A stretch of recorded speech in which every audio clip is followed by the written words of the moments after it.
રાજકોટના વિંછિયા પંથકમાં ટોળા અને પોલીસ વચ્ચે થયેલા ઘર્ષણનો મુદ્દો હાલ ખૂબ ચર્ચામાં છે, જેમાં વિંછિયા તાલુકાના થોરિયાળી ગામે થોડા દિવસો પહેલા જમીન દબાણની ફરિયાદ કરનાર ઘનશ્યામ રાજપરાની હત્યા કરી દેવામાં આવી હતી. આ મામલે પોલીસે 6 આરોપીઓની ધરપકડ કરી હતી અને તેઓને ઘટના સ્થળ પર રીકન્સ્ટ્રક્શન માટે લઈ જવામાં આવ્યા હતા. ત્યારે આરોપીઓના રીકન્સ્ટ્રક્શન દરમિયાન પોલીસનું સ્થાનિકો સાથે ઘર્ષણ થયું હતું અને ઉશ્કેરાયેલા ટોળાએ પોલીસ પર પથ્થરમારો કરી જીવલેણ હુમલો કર્યો હતો. આ મામલે વિંછિયા પોલીસે વિડીયોના આધારે તપાસ હાથ ધરી કોળી સમાજના લગભગ 84 જેટલા લોકો સામે ફરિયાદી નોંધી હતી, જેમાંથી 50થી વધુ લોકોની ધરપકડ કરી હતી. ત્યારે કોળી સમાજના વિરોધને લઈને આરોપીઓને જામીન તો મળી ગયા છે, પરંતુ તેમના પર કરવામાં આવેલા કેસ પાછા ખેંચવામાં આવ્યા નથી, જેથી આ મામલે કોળી સમાજના લોકોમાં ભારે રોષ વ્યાપ્યો છે.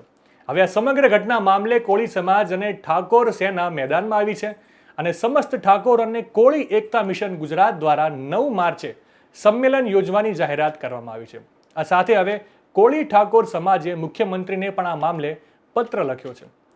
કોળી અને ઠાકોર એકતા સમિતિ ગુજરાત દ્વારા કોળી સમાજના યુવાનો પર થયેલા કેસ મામલે મુખ્યમંત્રીને પત્ર લખવામાં આવ્યો છે. આ પત્રમાં ઘનશ્યામ રાજપરાની હત્યાના બનાવમાં કાયદો અને વ્યવસ્થાની કથળેલી સ્થિતિ, નિર્દોષ લોકોને પોલીસ દમનમાં મારવામાં આવ્યો અને 92 લોકોને ખોટી રીતે 17 જેટલા ગંભીર ગુનામાં ફસાવવામાં આવ્યા તે બાબતે રજૂઆત કરવામાં આવી છે.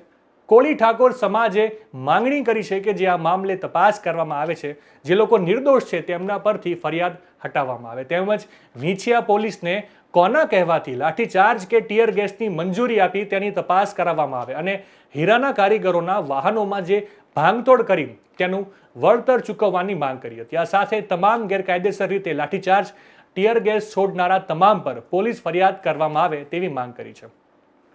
આ પત્ર કોળી અને ઠાકોર સમાજના મંત્રીઓ અને ધારાસભ્યો સાથે વિપક્ષના ધારાસભ્યોને પણ મોકલવામાં આવ્યો છે. મહત્વનું છે કે કોળી સમાજના યુવાનો પર જે ખોટા કેસ કરવામાં આવ્યા છે તેના મામલે કોળી ઠાકોર સમાજ હવે આકરા પાણીએ જોવા મળી રહ્યો છે. આ મામલો હવે મુખ્યમંત્રી સુધી પણ પહોંચ્યો છે. ત્યારે કોળી ઠાકોર સમાજના મંત્રીઓ અને ધારાસભ્યો આ મામલે ચૂપ છે, જેના કારણે કોળી અને ઠાકોર સમાજના લોકોમાં વધારે રોષ વ્યાપ્યો છે. ત્યારે હવે સરકાર દ્વારા આ મામલે શું કોઈ પગલાં લેવામાં આવશે કે નહીં તે જોવું રહ્યું. નવા સમાચાર, નવી અપડેટ સાથે ફરી મળીશું. ત્યાં સુધી મને રજા આપશો. નમસ્કાર.